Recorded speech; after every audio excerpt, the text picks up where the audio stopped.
Israel Hamas की बहुत बड़ी डील।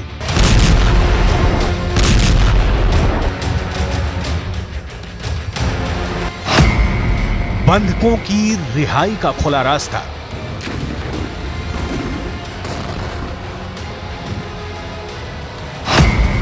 सीज फायर के बदले हमास बंधक करेगा रिलीज।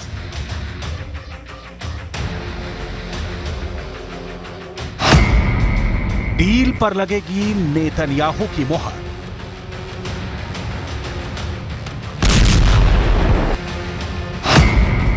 पांच दिन के लिए इजराइल की बंदूकें होंगी खामोश।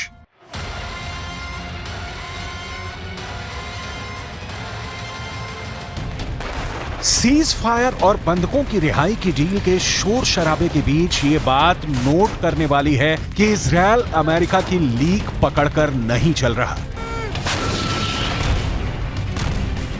युद्ध में हथियार भले ही इजराइल अमेरिका से मांगता है, लेकिन जमीन पर इजराइल के सैनिक ही लड़ रहे हैं।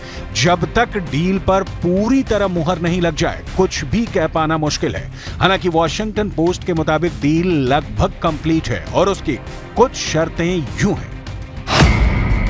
वॉशिंगटन पोस्ट के मुताबिक 6 पन्नों में इजराइल हमास की डील की डिटेल दर्ज है, जिसमें साफ तौर पर लिखा गया है कि बंधकों की रिहाई के बदले इजराइल 5 दिनों तक सीज फायर जारी रखेगा। शुरू में हमास 50 बंधकों को रिलीज करेगा। उसके बाद हर 24 घंटे पर 50 बंधक छोड़े जाएंगे। यह अस्थायी समझौता होगा, जिसे भविष्य में बढ़ाया भी जा सकता है।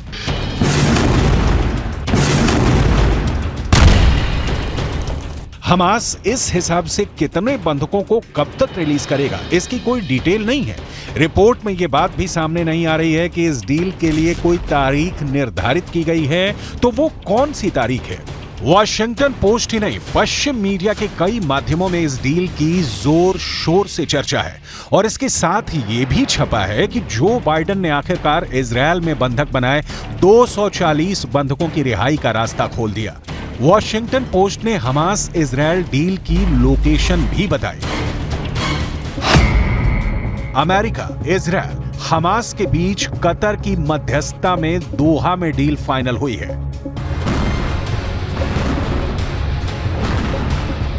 ये डील अपने मुकाम तक पहुंचेगी, ये बता पाना मुश्किल है। इसकी तस्दीक इजराइल के गाजा पर तेज होते हमले कर रहे हैं। बंधकों के परिवार के लोग स्थानीय लोगों के साथ मिलकर नेतन्याहू सरकार के खिलाफ विरोध प्रदर्शन कर रहे हैं। नेतन्याहू के ऑफिस के बाहर 20,000 से ज्यादा लोगों ने प्रदर्शन किया और जल्द से जल्द बंधकों को वापस लाने की मांग की, जबकि इजरायली प्रधानमंत्री बेंजामिन नेतन्याहू ने बंधकों को रिहा करने के बदले युद्ध विराम के किसी भी समझौते से साफ इनकार कर दिया है। नेतन्याहू ने कहा, अभी किसी भी समझौते पर कोई सहमति नहीं हुई है और इस संबंध में बहुत सारी गलत रिपोर्ट्स प्रकाशित की जा रही हैं। हम गाजा पट्टी से सभी बंधकों को सुरक्षित घर वापस लाना चाहते हैं और हम यथासंभव उन्हें वापस लाने की पूरी कोशिश कर रहे हैं।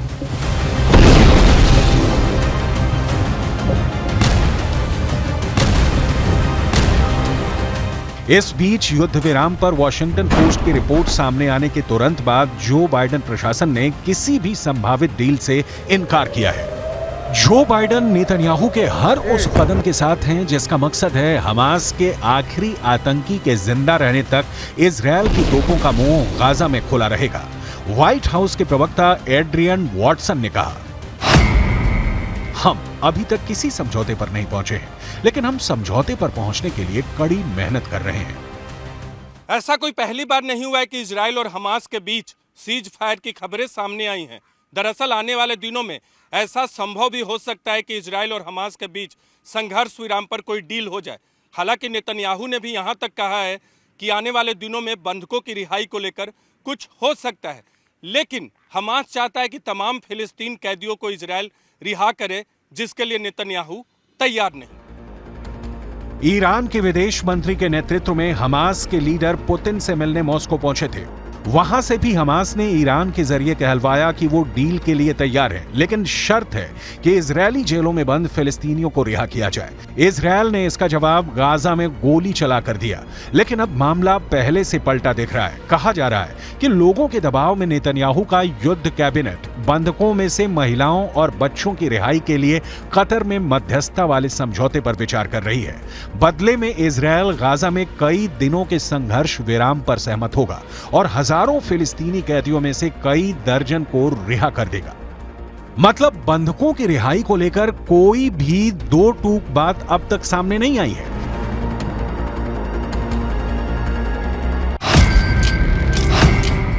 हमास इजरायल में डील हुई। हमास इजरायल के बीच डील नहीं हुई। हमास बंधकों को रिहा करने के लिए तैयार है।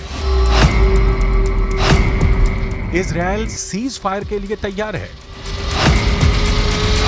इजरायल फिलिस्तीनी कैदियों को रिहा करेगा।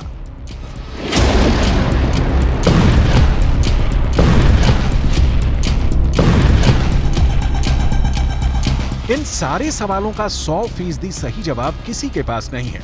बंधकों को लेकर तमाम तरह की खबरों के बीच सच ये भी है कि अब भी 240 लोगों की जिंदगी हमास के लड़ाकों की बंदूक के ट्रिगर पर टिकी है। 240 लोग 7 अक्टूबर की एक मनहूस सुबह हमास ने उठा लिए, इन्हें गाजा ले गए और इजरायल को अब तक खबर नहीं कि इन लोगों को हमास ने गाजा की किस गली में छिपा कर रखा है। इनके साथ क्या सलूक हो रहा होगा।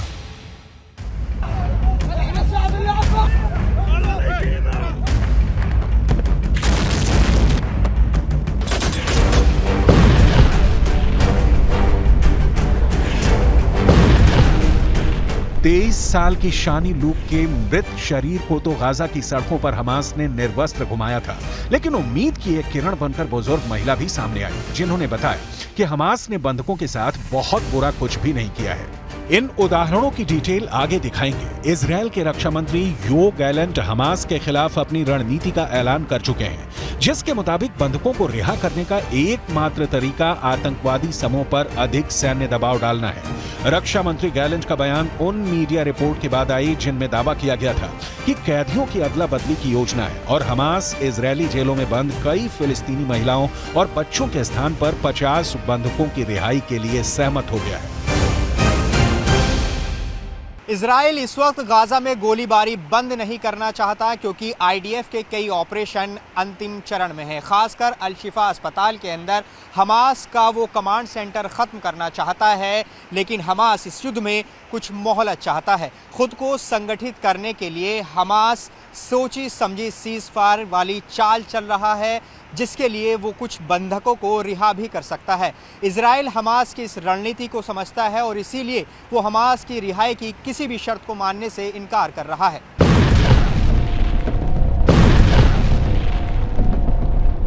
जमीनी हकीकत यह है कि दुनिया भर में अपने खुफिया ऑपरेशन को अंजाम देने के लिए जानी जाने वाली मोसाद अब तक बंधकों को छुड़ाने के लिए किसी सफल ऑपरेशन को अंजाम नहीं दे सकी है।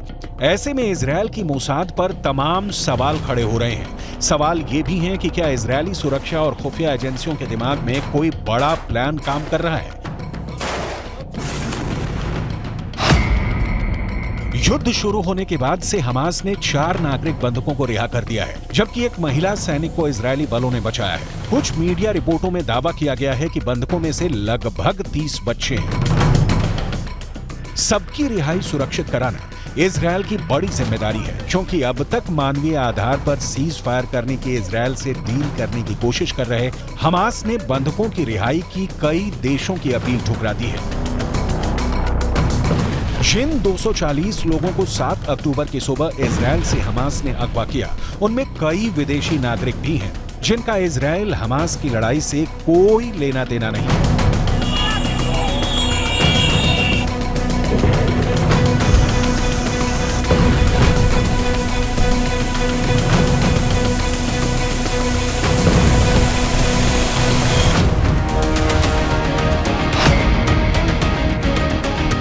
इन बंधकों में थाईलैंड के 14 लोग, जर्मनी के 8 लोग शामिल हैं। अर्जेंटीना के 16 लोगों को और 9 ब्रिटिश लोगों को बंधक बनाया गया है। हमास जानबूझकर लोगों को गाजा उठा ले गया। इसी हालात में फायदा उठाने के लिए जब युद्ध उसकी गर्दन पर उतरने लगे तो बंधकों की रिहाई के बदले इजरायल से अपने शर्तों पर डील कर सके। लेकिन इजरायल है, झुकेगा नहीं। उदाहरण देखिए और बिल्कुल क्लियर हो जाइए। 27 जून 1976 इजरायल की राजधानी तेल अवीव से एक विमान ने ग्रीस की राजधानी एथेंस के लिए उड़ान भरी। फ्लाइट में 246 यात्री और क्रू मेंबर्स मौजूद थे।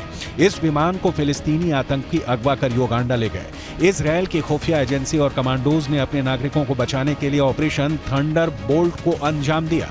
अपहरण के 7 दिन के भीतर 4 जुलाई को 4000 किलोमीटर दूर युगांडा जाकर इजरायली कमांडोज ने न सिर्फ आतंकियों का सफाया किया बल्कि अपने नागरिकों को सुरक्षित निकाल कर लिया।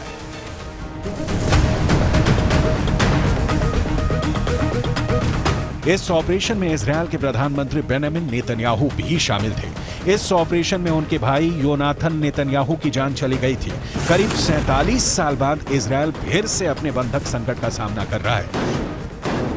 तारीख पर तारीख निकलती जा रही है, लेकिन 240 लोगों की जान तमाम कोशिशों के बावजूद अब तक अटकी है।